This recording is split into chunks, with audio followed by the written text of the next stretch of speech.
रची सुसमाचार 7वां अध्याय 13 से आखिरी तक पढ़ो।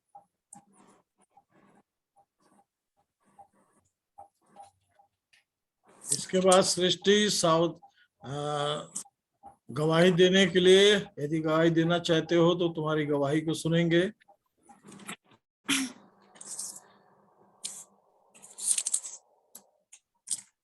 सृष्टि हाजिर है। जय मसीह की। जय मसीह की। प्रभु खूब आशीष दे। तो आज आपका समय रहेगा, वचन पढ़ के प्रार्थना कर ले, फिर आपकी गवाही सुनेंगे, ठीक है। मत्ती 7 अध्याय 13 से आखिरी तक। मत्ती 7 अध्याय उसके 13 वचन से आखिरी वचन तक इस प्रकार है। सकेत फाटक से प्रवेश करो, क्योंकि चौड़ा है वह फाटक और सरल है वह मार्ग जो विनाश को पहुंचाता है, और बहुत से हैं जो उससे प्रवेश करते हैं। क्योंकि सकेत है वह फाटक और कठिन है वह मार्ग जो जीवन को पहुंचाता है, और थोड़े हैं जो उसे पाते हैं। झूठे भविष्यवक्ताओं से सावधान रहो, जो भेड़ों के भेष में तुम्हारे पास आते हैं, परंतु अंतर में वे फाड़ने वाले भेड़िए हैं। उनके फलों से तुम उन्हें पहचान लोगे। क्या लोग झाड़ियों से अंगूर या ऊंट कटारों से अंजीर तोड़ते हैं? इसी प्रकार हर एक अच्छा पेड़ अच्छा फल लाता है, और निकम्मा पेड़ बुरा फल लाता है। अच्छा पेड़ बुरा फल नहीं ला सकता, और ना निकम्मा पेड़ अच्छा फल ला सकता है। जो पेड़ अच्छा फल नहीं लाता, वह काटा और आग में डाला जाता है। इस प्रकार उनके फलों से तुम उन्हें पहचान लोगे। जो मुझसे हे प्रभु कहता है, उनमें से हर एक स्वर्ग के राज्य में प्रवेश ना करेगा, परंतु वही जो मेरे स्वर्गीय पिता की इच्छा पर चलता है।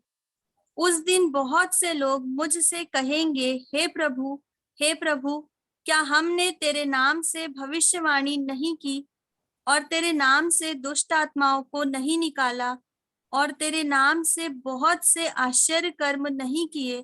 तब मैं उनसे खुलकर कह दूंगा, मैंने तुमको कभी नहीं जाना। हे कुकर्म करने वालों, मेरे पास से चले जाओ।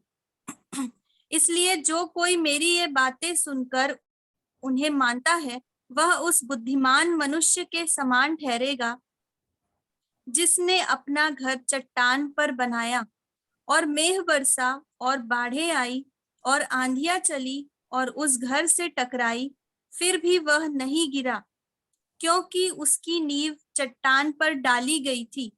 परंतु जो कोई मेरी ये बातें सुनता है और उन पर नहीं चलता, वह उस निर्बुद्धि मनुष्य के समान ठहरेगा, जिसने अपना घर बालू पर बनाया, और मेघ बरसा और बाढ़ें आई और आंधियां चली और उस घर से टकराई, और वह गिरकर सत्यानाश हो गया।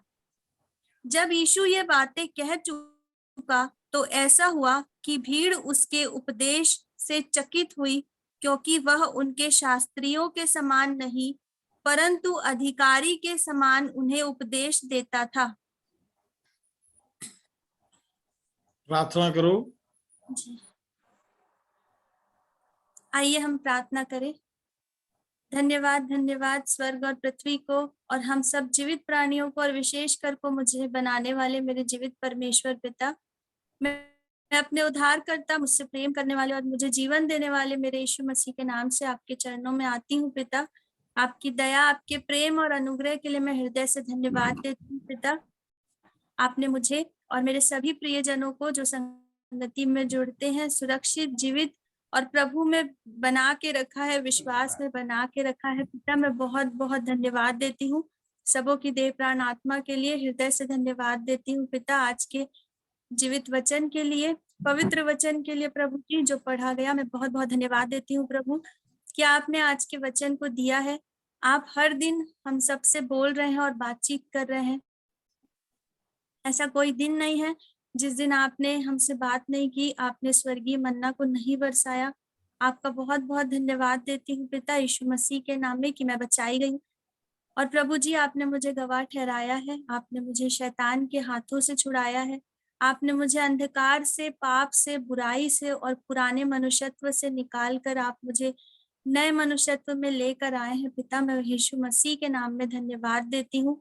प्रभु यीशु, आपके लहू में मैं खरीदी गई हूँ और जगत में जितने भी लोग प्रभु जी आपके लहू पे विश्वास करते हैं वो खरीदे गए हैं और वो आपके साथ है प्रभु यीशु।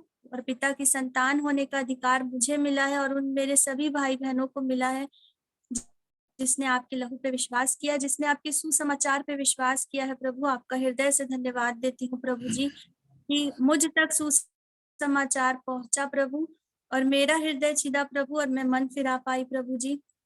मैं धन्यवाद देती हूँ प्रभु आपके सारे स्वर्गीय प्रबंध के लिए जो मेरे लिए और जगत में एक एक उन लोगों के लिए आपने हर उन लोगों के लिए किया है प्रभु जी जो आपके ऊपर विश्वास करते हैं और जो अब विश्वास करने के द्वारा स्वर्गीय हुए हैं प्रभु। और ये मेरे जीवन की गवाही है प्रभु जी कि आप मेरे लिए यीशु के द्वारा स्वर्ग राज्य को मेरे पास लेकर आए प्रभु।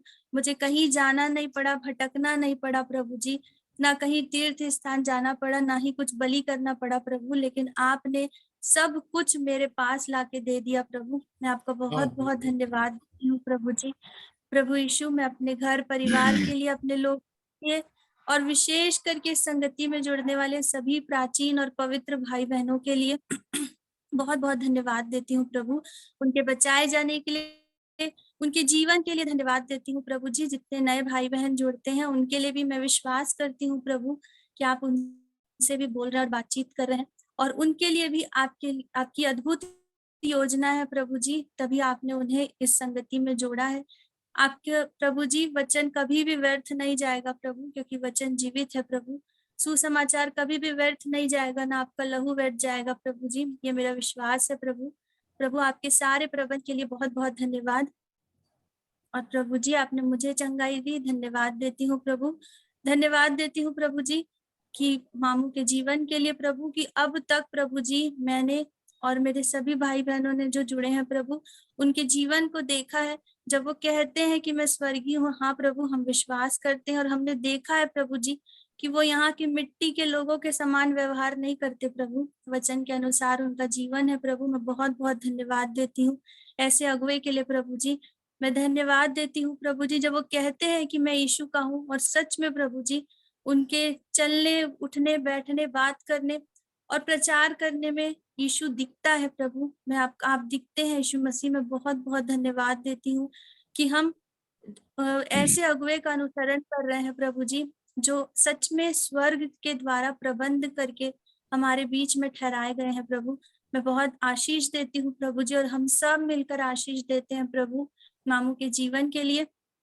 और प्रभु जी उन्हें और भी अधिक प्रभु जी आप इसी तरीके से बढ़ाते जाइए और हमें भी बढ़ाइए प्रभु, ताकि हम उस काम को जिसको आपने करने के लिए हम सबों को प्रभु जी इस संगति में जोड़ा है, हम सब मिलकर कर सके, ताकि उनका भी बोझ कम हो प्रभु। दया करना। हर बात के लिए धन्यवाद देती हूँ प्रभु जी, और इस विनती को अपने उद्धार करता प्रभु यीशु मसीह के नाम से मांगती हूँ, आमीन। आमीन। आमीन। धन्यवाद, धन्यवाद है प्रार्थना के लिए, प्रभु का अनुग्रह। और आज हमारे बीच में एक अद्भुत गवाही को हम सुनेंगे। हमारे बीच में एक बच्ची सृष्टि है, उसकी गवाही बहुत अद्भुत है। कल उसने मीटिंग के बाद में थोड़ी देर अपने सब बातों को मेरे साथ में रखा और उसने चाहा कि मैं गवाही दूं, और वो गवाही देना चाहती है। तो सृष्टि, ये समय आपका है। प्रभु आपको बहुतायत की आशीष प्रदान करे। आप सबको जय मसीह। जय मसीह की। परमेश्वर पिता, पुत्र, पवित्र आत्मा का हृदय से धन्यवाद करती हूँ कि परमेश्वर पिता ने फिर से आज आप सबसे मुझे मिलाया और इस पवित्र संगति में मिलाया। प्रभु का बहुत बहुत धन्यवाद करती हूँ। पिछले महीने के लास्ट में होलनेट मीटिंग हुई थी।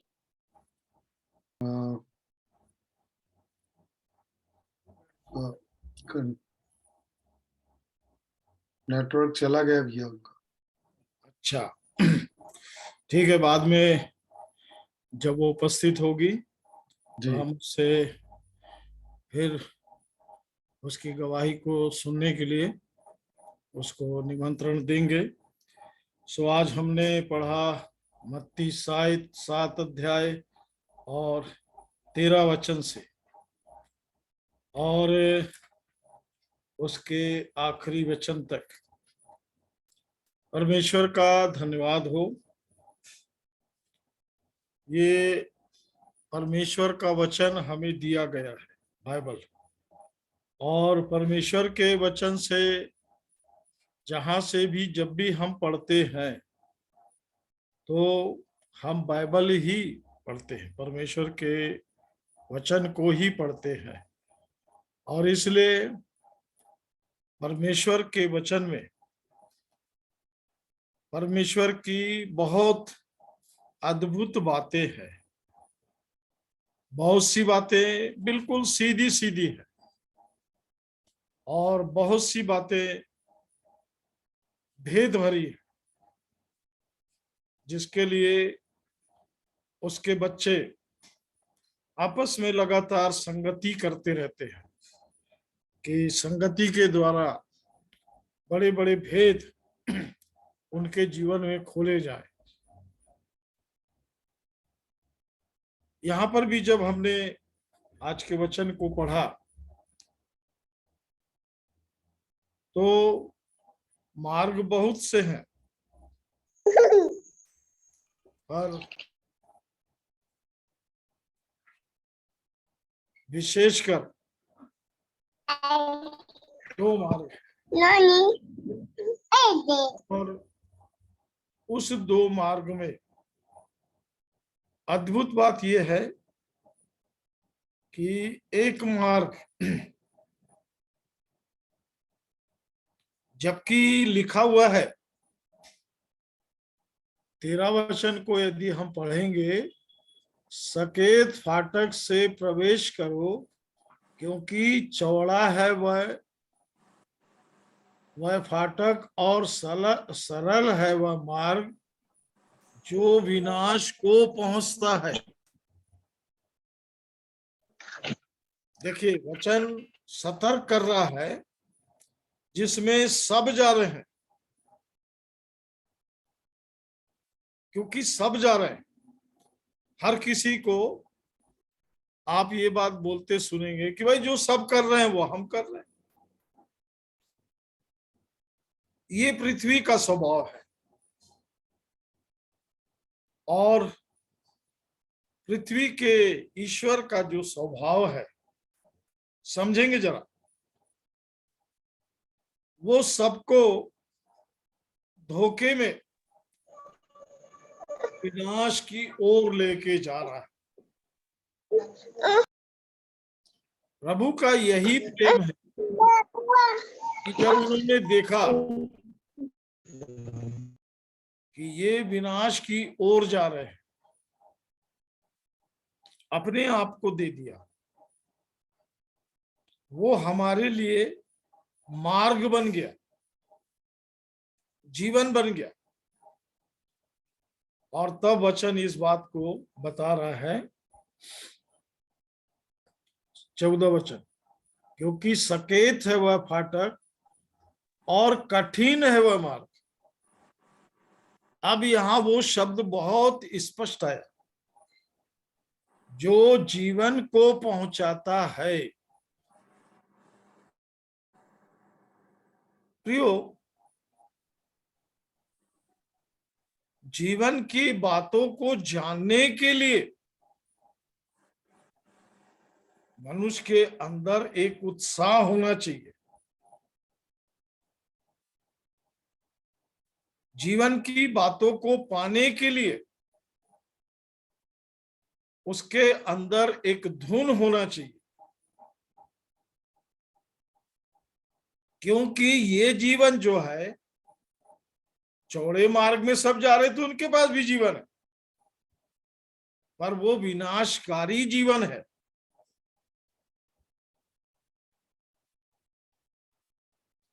और जो सच में जीवन है, जो अनंत जीवन है, जिसमें आप हर एक व्यक्ति को देखते हैं कि मरने के बाद पता नहीं किस प्रकार का ज्ञान है, मैं अभी भी इसको समझ रहा हूं, सीख रहा हूं, कि निश्चिंत होकर व्यक्ति इस बात को बोलता है कि ये स्वर्ग चले गए।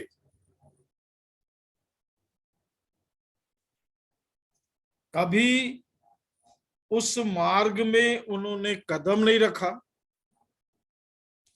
कभी उस मार्ग को नहीं जाना, और कभी उस जीवन को नहीं जाना।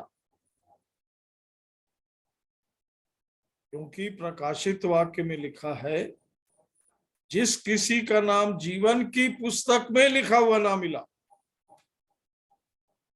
तो प्रियो वो पुस्तक पृथ्वी पर नहीं है, उसमें किसी धर्म कर्म करने वाले का नाम नहीं रहता कि किसी धर्म में वो पुस्तक पाई जाए।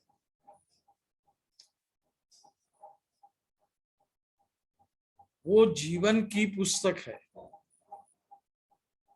जब अनंत में स्वर्ग में जीवन मिलता है, वो बिल्कुल अलग जीवन है प्रियो, इसको समझना पड़ेगा। सब के सब चौड़े मार्ग में जा रहे हैं, विनाश के मार्ग में चले जा रहे हैं। ऐसा भी मार्ग है जो बहुत अच्छा दिखता है, पर अंत में मृत्यु है। और उस समय हमारे पास पीछे आने, भागने, बचने का कोई अवसर नहीं होता, कोई रास्ता नहीं है। मतलब एक बार हम विनाश के मार्ग में चले, हमारी बातें बहुत अच्छी हो सकती है, हमारा जीवन जो हम जी रहे हैं, पर सवाल है किस मार्ग में है। और सबसे बड़ी बात, चौड़े मार्ग में चलने वाले को पता नहीं होता है कि ये विनाश की ओर मार्ग जा रहा है। ये तो स्वामी प्रभु ने बताया।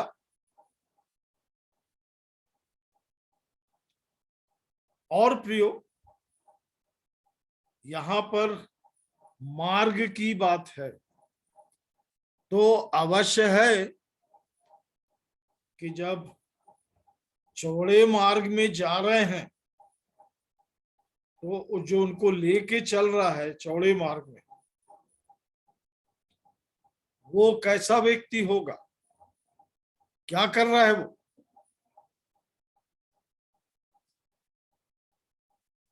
पढ़ो 15 पद से, जी 15 वचन। मत्ती 7 अध्याय उसके 15 वचन से, झूठे भविष्यवक्ताओं से सावधान रहो, जो भेड़ों के भेष में तुम्हारे पास आते हैं, परंतु अंतर में वे फाड़ने वाले भेड़िए हैं। फाड़ने वाले भेड़िए हैं। क्या कर रहे हो आगे?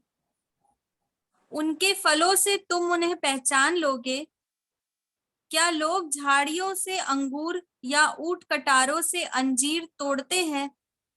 इसी प्रकार हर एक अच्छा पेड़ अच्छा फल लाता है, और निकम्मा पेड़ बुरा फल लाता है। अच्छा पेड़ बुरा फल नहीं ला सकता, और ना निकम्मा पेड़ अच्छा फल ला सकता है। जो पेड़ अच्छा फल नहीं लाता, वह काटा और आग में डाला जाता है। आगे इसी प्रकार उनके फलों से तुम उन्हें पहचान लोगे। उन्हें किसी आत्मा के लिए, किसी के जीवन के लिए कोई परेशानी नहीं। अभी मैं कुछ लोगों के साथ था और एक अद्भुत सेवा का भी मौका मिला, पर मैंने एक बात कहा कि हम अपनी बातों को ध्यान दें कि हम बोलते क्या है। जब हम इकट्ठे होते हैं हम बात क्या करते हैं। यहाँ भूत निकाला, वहां दुष्ट आत्मा निकाला, ये समस्या में था, वो परेशानी में था। जी हाँ, ये बहुत अच्छा काम है, बहुत बड़ा काम है, पर हम बात क्या कर रहे हैं।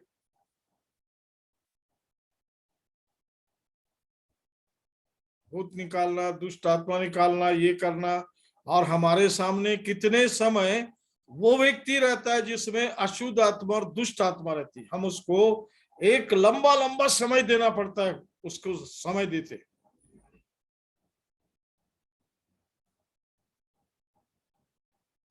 और इसलिए अगला वचन पढ़ो। जी। जो मुझसे हे प्रभु कहता है, उनमें से हर एक स्वर्ग के राज्य में प्रवेश न करेगा। यहाँ पर जो सबसे महत्वपूर्ण बात है, ये विषय है स्वर्ग राज्य का। ये विषय है स्वर्गीय प्रबंध का, स्वर्गीय बातों को, स्वर्गीय कामों को करने वाला, स्वर्ग से जो आया पृथ्वी पर, वो प्रभु यीशु है, जिसने पृथ्वी पर इस बड़े अनुग्रह को लेके आया कि हम बचाए जाएं। नहीं, पहले मैं बचाया जाऊं, मुझे इसकी पूरी निश्चयता चाहिए, क्योंकि स्वर्गीय काम छिप के नहीं हो रहा। ये कोई ऐसा काम नहीं है जो रुपया पैसे से हो रहा है, ये खून से हो रहा है। इसके लिए खून बहाया गया है।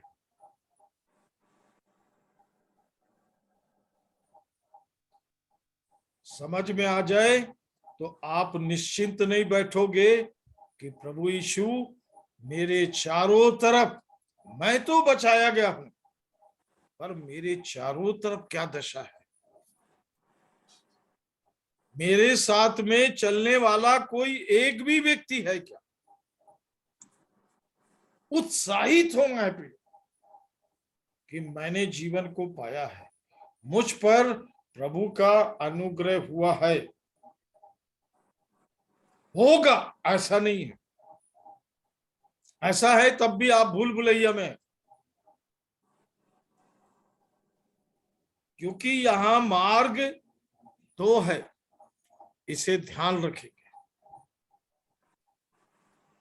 और आप किस मार्ग में चल रहे हैं, यदि आपको ये भी नहीं मालूम तो आप खोए और भटके हुए हैं। और हमने लूका 15 में इसी बात को देखा था कि मेरा ये बेटा खो गया था, मिल गया है, मर गया था, जी गया है। और पृथ्वी पर थोड़े समय, थोड़ा सा समय हमें मिला है कि हम कम से कम चौड़े मार्ग में जाने वाले को खींच के जीवन के मार्ग में, सकरे मार्ग में, जहां पर उसको सब दिखेगा, सब समझ में आएगा, कोई बात उससे छिपी नहीं रहेगी। ये इस मार्ग के अद्भुत बात है। इसमें कोई झूठ, कोई कहानी, कोई व्यर्थ की बात नहीं होगी। इसलिए मैंने एक बार बताया था कि जब बाइबल सोसाइटी वाले मेरे घर में आए, उस समय यीशु की कहानी बुकलेट छपा करती थी, उसको मैंने पकड़ा और उनके तरफ फेंक दिया। इसको दोबारा नहीं छपना। यीशु कहानी नहीं है, कहानी तुम्हारे लिए होगा, पर वो जगत का उद्धार करता है, जीवन है, दिखना नहीं है दोबारा। प्रभु का काम कर रहे हो तो ऐसा ना हो कि प्रभु का काम कर रहे बोल के शैतान का काम करे। वो भाई लोग परेशान हो गए। और प्रियो, प्रभु का जन जब प्रार्थना में रहता है ना, तब प्रभु कभी शांत नहीं रहता। उसको जरूर उसके कामों के बारे में, जीवन के बारे में, अनंत के बारे में, सारी बातों के बारे में उसको बिल्कुल बताएगा। प्रभु बताता है, क्योंकि बताने के लिए, हमारी आत्मा में बताने के लिए, अनंत के मार्ग को बताने के लिए ही हमें पवित्र आत्मा दिया गया। पवित्र आत्मा के साथ में हमको रहना सीखना है, क्योंकि पवित्र आत्मा के साथ आप शारीरिक काम में आगे बढ़ेंगे तो वो पीछे हट जाएगा, वो छोड़ देगा आपको। पर आपको ऐसा लगते रहेगा कि पवित्र आत्मा तो काम कर रहा है, क्योंकि शैतान यहां भी धोखा देने के लिए हाजिर है। शैतान एक एक पल, एक एक क्षण धोखा देने के लिए हाजिर है। सब चलता है, नहीं प्रिय, जहां सब जा रहे हैं आपको मालूम हो जाएगा, सब जा रहे हैं, वहां पर बाइबल नहीं होगी, बाइबल की बातें नहीं होंगी।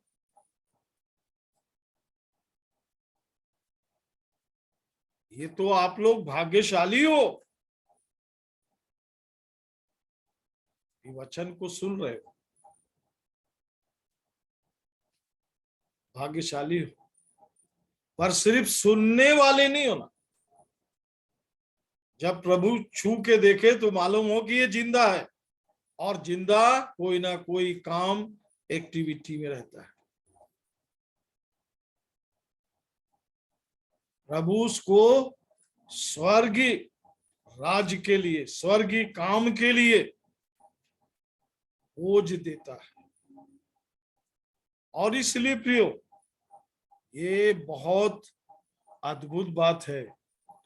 ऐसा दिन आने वाला है जब लोग लोगों को नहीं पुकारेंगे, हे प्रभु, हे प्रभु, हे प्रभु बोलते रहेंगे।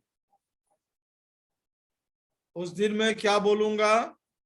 पढ़ो आगे, 21 से पढ़ो आगे। जो मुझसे हे प्रभु कहता है, उनमें से हर एक स्वर्ग के राज्य में प्रवेश न करेगा।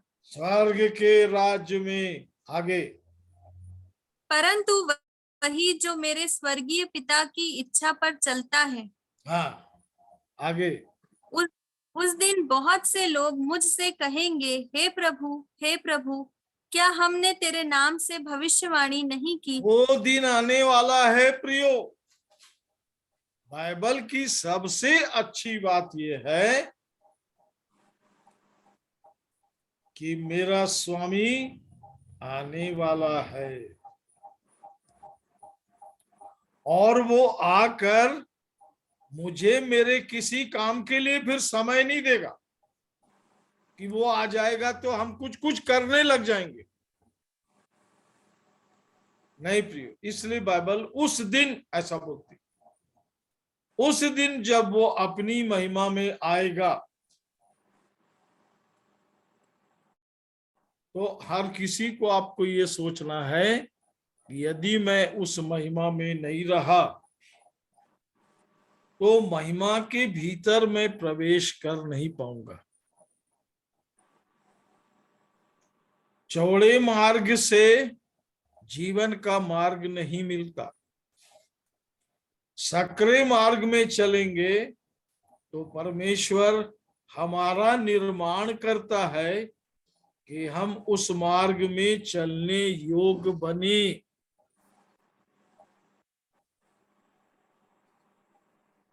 परमेश्वर हमारी सहायता करता है यीशु के द्वारा, मसीह के द्वारा, पवित्र आत्मा के द्वारा।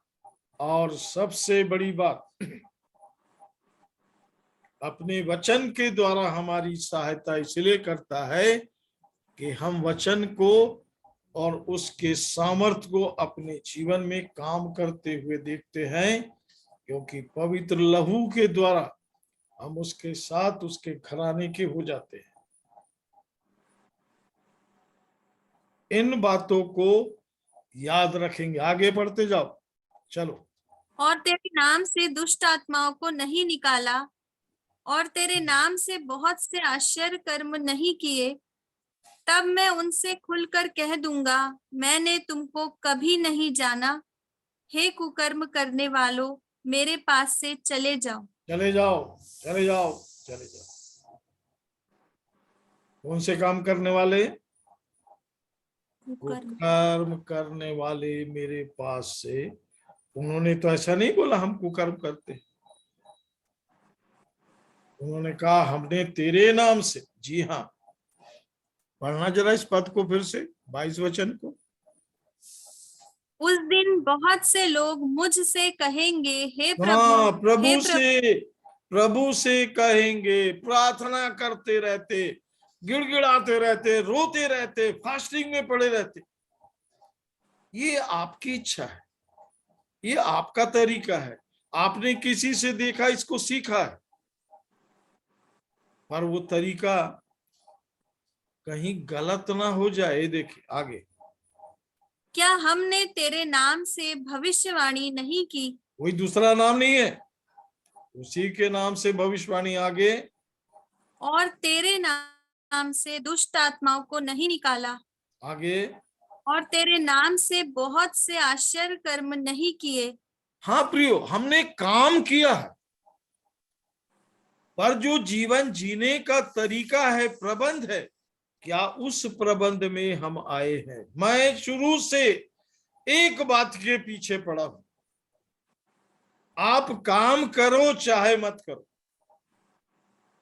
पर परमेश्वर की इच्छा क्या है? आपको स्वर्गीय बनाने और स्वर्गीय जीवन देने का काम परमेश्वर का है। यीशु जब अपनी सेवा में आया तो उसने कहा मैं जीवन और बहुतायत का जीवन हूं। लोग ने उसका इनकार कर दिया, उसके पीछे घूमते रहे कि रोटी मिल जाए, पेट भर जाए। ये दो है प्रियो। नंबर 1 ऊपर है हमारा आत्मिक अनंत जीवन। मैं एक और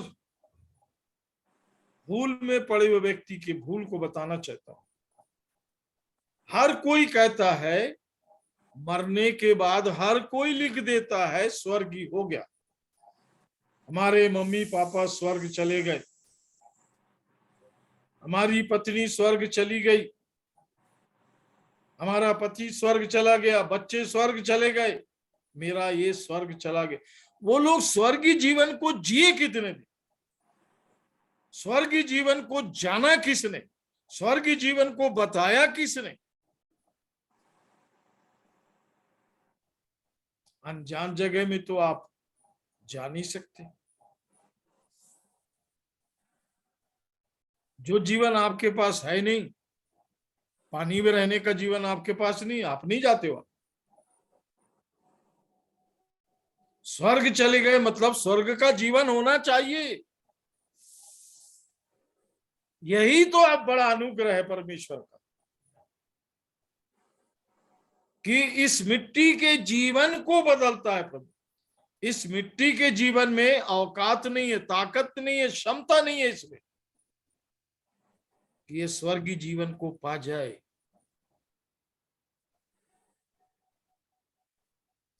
और प्रियो, स्वर्ग जीवन यदि मिला है, स्वर्ग जीवन यदि है, ठोक के गवाही देने वाले हैं, वो जीवन मेरे पास है, तो वो जीवन दिखना चाहिए।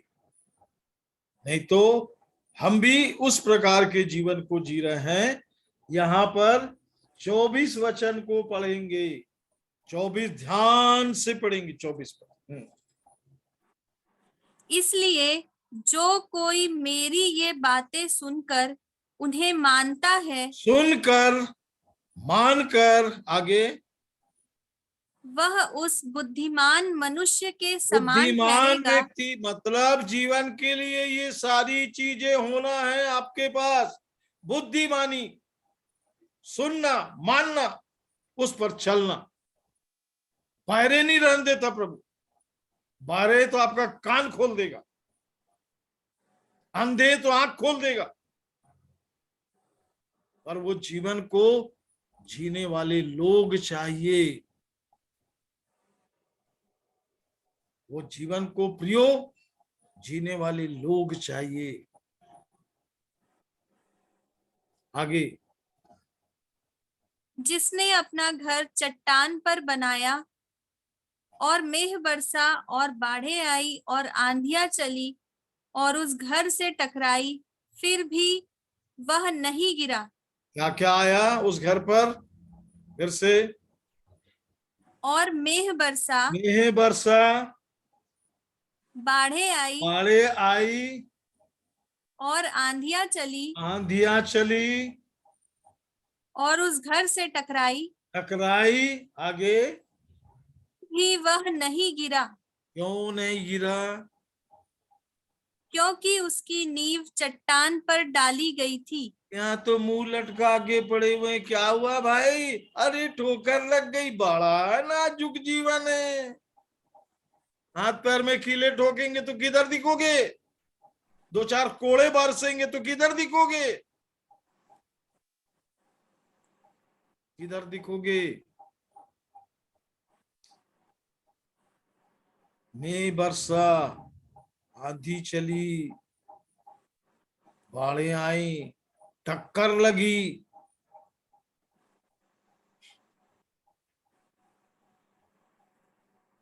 हाँ प्रियो, उसके नीचे वाला घर गिर गया। ये आपका काम है पढ़ना। मैं आपको वो घर क्यों गिरा, मैं आपको एक वचन से बताना चाहता हूं, फिर अपन प्रार्थना में चलेंगे। लूका की पुस्तक 6 अध्याय,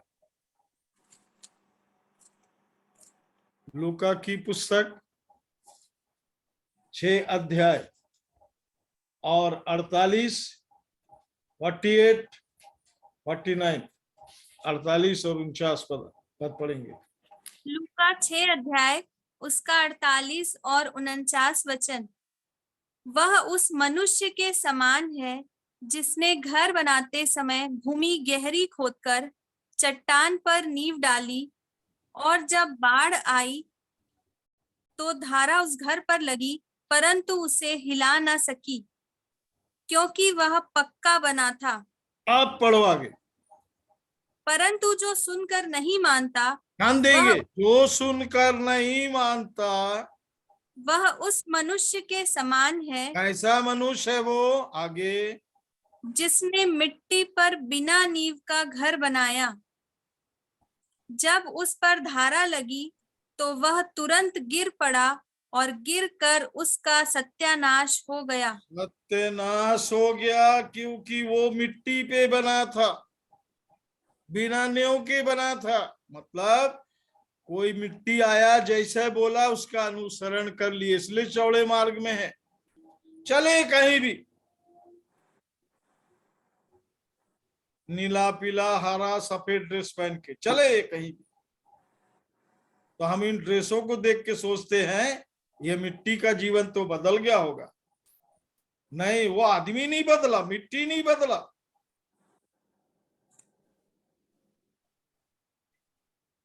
समझ में आ रही बात? कितने लोगों को समझ में आ रही? मिट्टी के ऊपर का चोंगा बदल गया, अंदर आदमी नहीं बदला, क्योंकि उसने उस चट्टान पर अपना घर नहीं बनाया। मतलब उसको प्रभु से मुलाकात ही नहीं हुई, प्रभु की जरूरत ही नहीं पड़ी उसको, धर्म से ही काम चला लिया, मिट्टी से ही काम चला लिया। आज बहुत बड़े बड़े अगुए खड़े हैं जिनके पीछे भीड़ चली जा रही है, और जब उनसे पूछो आप बाइबल पढ़े हो, तो गिरगिटान के समान गर्दन हिलाते हैं, नहीं पढ़े। फिर कर क्या रहे हो? ये मिट्टी के पीछे जाके बिना मिट्टी खोदे मिट्टी का घर बना लिए, गिर के सत्यानाश हो जाएगा, तब पता पड़ेगा।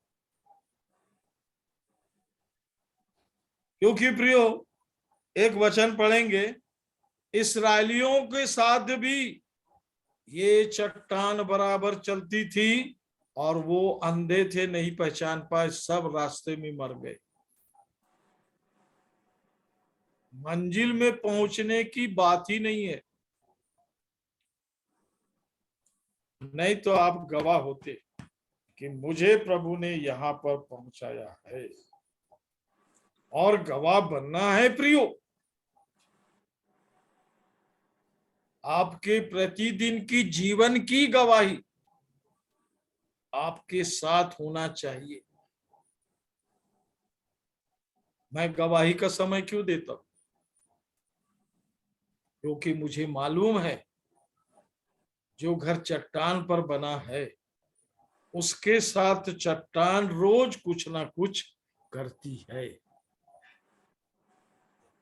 उसके जीवन में प्रभु से यदि वो जुड़ा है, पहला कुरिन्थी 10 अध्याय पहले वचन से, आपको इन बातों को जानना है प्रियो। पहला कुरिन्थी 10 अध्याय पहला वचन से। पहला कुरिन्थियों उसका 10 अध्याय उसके पहले वचन से, हे भाइयों, मैं नहीं चाहता कि तुम इस बात से अनजान रहो कि हमारे सब बाप दादे बादल के नीचे थे, और सब के सब समुद्र के बीच से पार हो गए, और सब ने बादल में और समुद्र में मूसा का बपतिस्मा लिया, हाँ, हमारा और सब ने बपतिस्मा हुआ है ब्रदर, हमारा बपतिस्मा हुआ है। यहां से शुरू होता है। हाँ,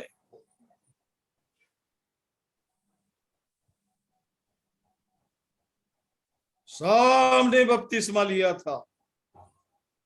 आगे, और सब ने एक ही आत्मिक भोजन किया, खूब आत्मा में चलते थे, गाते थे, बजाते थे, नाचते थे। आगे, और सब ने एक ही आत्मिक जल पिया, क्योंकि वे उस आत्मिक चट्टान से पीते थे जो उनके साथ साथ चलती थी, और वह चट्टान मसीह था। ये है जिसमें से वो लोग पीते थे, वो मट्टी नहीं, वो चट्टान है जिसमें से वो पीते थे। सबका बपतिस्मा हुआ था, सब पवित्र आत्मा से भर गए थे। आगे, परंतु परमेश्वर उनमें से बहुतों से प्रसन्न न हुआ। क्या मेरे जीवन से वो प्रसन्न है?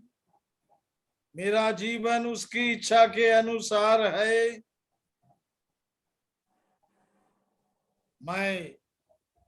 हम नहीं, मैं, मुझे ये जीवन एक बार मिला है, चौड़े मार्ग में, संसार में, जहां सब है वहां हम हैं।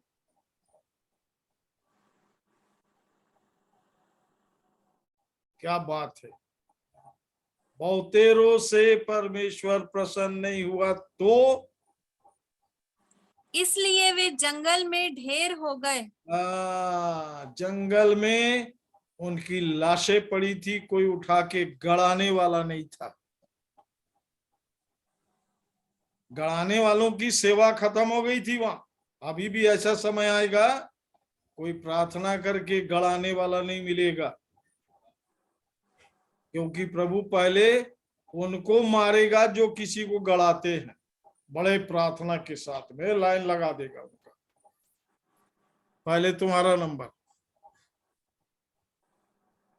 क्योंकि तुमने मार्ग को नहीं पहचाना और घर को भी नहीं पहचाना। तुमने घर कहां बनाए?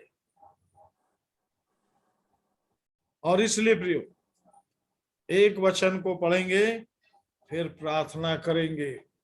ये मेरी प्रार्थना है कि ये सब अपने लिए बोले। मैं पहला पतरस 2 अध्याय 5 वचन, पहला पतरस 2 अध्याय 5 वचन। पहला पतरस उसका 2 अध्याय उसका 5वां वचन। तुम भी आप जीवते पत्थरों के समान आत्मिक घर बनते जाते हो, हाँ, जिससे याजकों का पवित्र समाज बनकर ऐसे आत्मिक बलिदान चढ़ाओ जो यीशु मसीह के द्वारा परमेश्वर को ग्राह्य है। हाँ, यीशु मसीह के द्वारा परमेश्वर को क्या चीज ग्रहण योग्य है? 5 पद फिर से। तुम भी आप जीवते पत्थरों के समान आत्मिक घर बनते जाते हो, जिससे याजकों का पवित्र समाज बनकर ऐसे आत्मिक बलिदान चढ़ाओ जो यीशु मसीह के द्वारा परमेश्वर को ग्रहण योग्य है। क्योंकि आगे दिया है प्रियो, इस पत्थर को जिसे परमेश्वर ने ठहराया था, लोगों ने निकम्मा जाना। और पवित्र शास्त्र में ये बात बार बार आई है। परमेश्वर की योजना का तिरस्कार करके मनुष्य अपनी योजना रख रहा है। क्या खतरनाक बात है।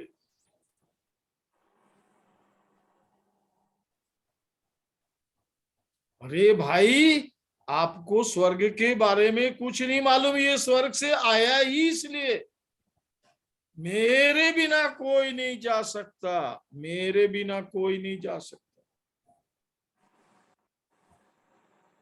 यहां तो मुर्दे को कांधे पर उठाए, बोला स्वर्ग चला गया। प्रियो, स्वर्ग गया तो बहुत अच्छी बात है, पर कभी स्वर्ग की बात करते हो कि सिर्फ चला गया चला गया चला गया, मेरा बाप चला गया, मेरा माँ चला गया, मेरा भाई चला गया, स्वर्ग चला गया? कभी उसका बात करते हो? उसका ज्ञान है?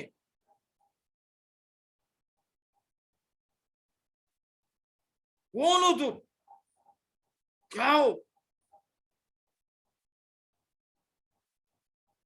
हाँ प्रियो, ये अद्भुत बात है जिसको प्रत्येक जीवन को जानना है। जीवन को, आपका जीवन कैसे जी रहे हैं आप? स्वर्गीय, यही तो गवाही है। संसार के लोग संसार की बात करते हैं, और जो संसार का है वो उनकी सुनता है, पर हम परमेश्वर से हैं।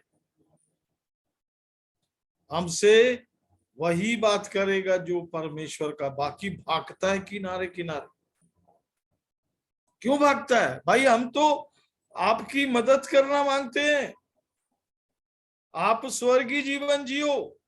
सवाल ये नहीं कि आप हिंदू, मुस्लिम और ईसाई और कुछ और हो। सवाल ये है, आप स्वर्गीय हैं? क्योंकि मरने के बाद हर किसी को जो जिंदा है उसको स्वर्ग की याद आती है। ये स्वर्ग गए हैं भाई। पर आपने कितने समय स्वर्ग पर मनन और ध्यान किया है? कितना स्वर्ग का आपको ज्ञान है?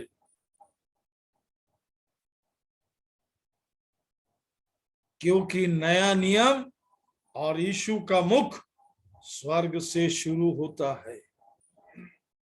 36 बार स्वर्गीय सवाल, स्वर्गीय विषय, स्वर्गीय विषय, स्वर्गीय विषय आया है, और आप एक बार भी नहीं जानना चाहते। क्यों? इतना ज्यादा शैतान में लिप्त हैं कि आपका घर बालू पे, मिट्टी पे बन रहा, आपको नहीं पता। आपको बेखबर है कि बाढ़ें आएंगी, टक्कर लगेगा, घर गिर जाएगा, आपको नहीं पता। ऐसा होगा। सो प्रभु सहायता करे कि हमें होश में लाए। हे प्रभु कहने से काम नहीं चलेगा। पहचानिए किस मार्ग में हो, पहचानिए कहां पर आपका घर बन रहा है, पहचानिए आप कौन है। आपको आपके बारे में जानकारी होना चाहिए। ध्यान रखेंगे इसको। प्रार्थना में जाएंगे, संध्या चार्ल्स जी के साथ में प्रार्थना करेंगे। वो प्रभु की बच्ची के साथ में हम थोड़ी देर प्रार्थना में समय बिताएंगे। आइए हम प्रार्थना करें। पवित्र पवित्र पवित्र सर्वशक्तिमान प्रेमी दयालु पिता परमेश्वर, प्रभु यीशु मसीह में धन्यवाद धन्यवाद धन्यवाद धन्यवाद धन्यवाद धन्यवाद। धन्यवाद करके पिता आपकी महान दया अनुग्रह के लिए धन्यवाद देती हूँ मैं, स्वर्ग के पिता, जिसने आपने मुझे इस योग्य बनाया कि ज्योति में पवित्र लोगों के साथ मिरास में सहभागी हूँ, क्योंकि आप ही ने मुझे अंधकार के वश से छुड़ाकर अपने प्रिय पुत्र के राज्य में प्रवेश कराया और ये अद्भुत जीवन दिया।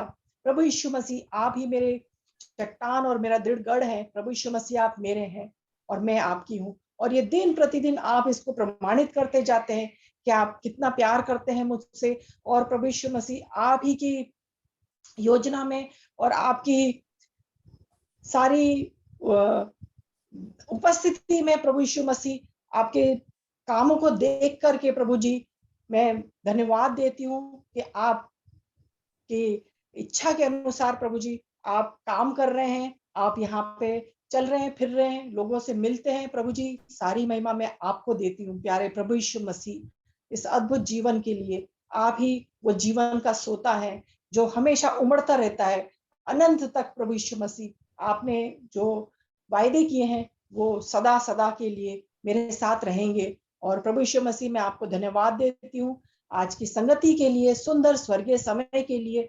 प्रभु जी, आपके प्रेरित और भविष्यवक्ता के लिए मैं धन्यवाद देती हूँ स्वर्गीय पिता, जो आपने मेरे जीवन के लिए रखे हैं प्रभु जी, और आप उनके द्वारा हमसे बोलते हैं, बातचीत करते हैं। और आज ये जो सुंदर वचन आपने जो दिया कि हम सावधान रहें, सकरे मार्ग पर निरंतर आपका हाथ पकड़ करके चलते रहें। और प्रभु यीशु मसीह, आपने चेतावनी दी है कि सकरा है वो रास्ता और कठिन है वो मार्ग, और थोड़े हैं वो लोग जो उस पर चल सकते हैं और अनंत के रास्ते पे जाएंगे, अनंत तक पहुंचेंगे। हाँ प्रभु यीशु मसीह, थोड़े से हैं लोग और मैं उनमें हूँ प्रभु यीशु मसीह। बस मैं इतना जानती हूँ प्रभु यीशु मसीह कि आपके बिना मैं उस रास्ते पर नहीं रह सकती हूँ, और आप ही हैं प्रभु यीशु मसीह जो मुझे उस सकरे रास्ते का एहसास हर दिन कराते हैं प्रभु, कि सकरा रास्ते पर चल बेटा, और मैं तेरे साथ हूँ, मैं तुझे कभी नहीं छोड़ूंगा और कभी नहीं त्यागूंगा। धन्यवाद प्रभु यीशु मसीह।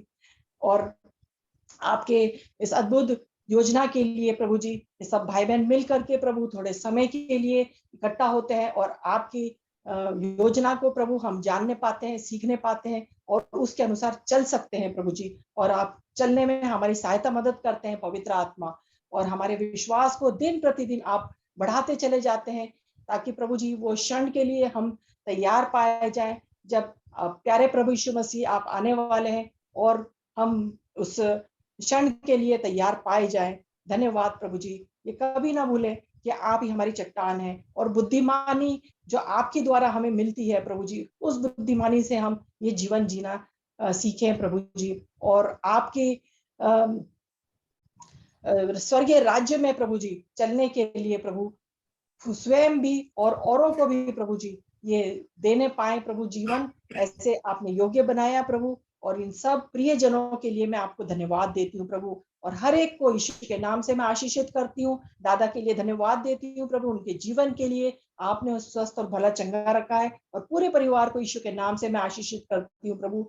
आप उन्हें बहुत ही भरपूरी से इस्तेमाल कर रहे हैं अपने राज्य के लिए प्रभु, धन्यवाद। इसी तरह से प्रभु जी मुझे भी प्रभु इस स्थान में आप इस्तेमाल कर रहे हैं, उसके लिए धन्यवाद। और दूसरे भाई बहनों को भी के लिए भी मैं धन्यवाद देती हूँ कि वो जहाँ कहीं भी हैं, और प्रभु जी हम इस अद्भुत रीति से जुड़े हुए हैं, आप हर एक को इस्तेमाल कर रहे हैं अपने राज्य के लिए। धन्यवाद स्वर्गीय पिता, धन्यवाद धन्यवाद। एक दिन प्रभु जी आपकी इच्छा हुई, योजना हुई, तो हम सब मिलने पाएंगे प्रभु जी, आमने सामने भी प्रभु, ऐसे आप अनुग्रह करेंगे, दया करेंगे प्रभु, लेकिन आपकी इच्छा के अनुसार प्रभु जी, आपकी योजना में हुआ तो प्रभु ये भी संभव होने पाएगा प्रभु जी। मैं आपको धन्यवाद देती हूँ। सारा आदर, गौरव, महिमा सब कुछ आपका ही है मेरे स्वर्गीय पिता। धन्यवाद, आपने प्रार्थना सुनी स्वर्ग से और उसका उत्तर हाँ और आमीन में दिया है। मैं आपको धन्यवाद देती हूँ और सब कुछ मांग लेती हूँ उद्धार करता प्रभु यीशु मसीह के सामर्थ्य स्वर्गीय नाम से, आमीन। आमीन। आमीन आमीन। आमीन। प्रभु सबको आशीष दे। धन्यवाद।